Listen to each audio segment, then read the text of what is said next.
Get your clivias ready for a spectacular spring display with an easy divide and repot.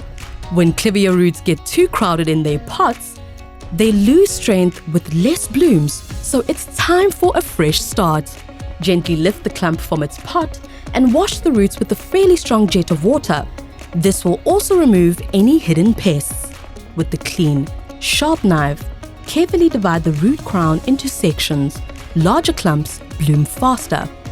Choose a pot that fits just right, not too big and not too small, or combine a few clumps together for a fuller look. Fill your pots with the fresh, composted bark mix.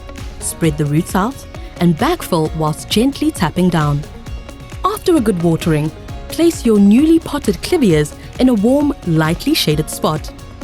And for clivias in existing garden beds, use the composted bark mix as a mulch around plants to help retain moisture. Don't let poor soil hold your indigenous beauties back. Give them the right foundation for strong, healthy growth that lasts year after year. With Bark Unlimited Organics Clivia Mix, and make next spring's blooms a showstopper.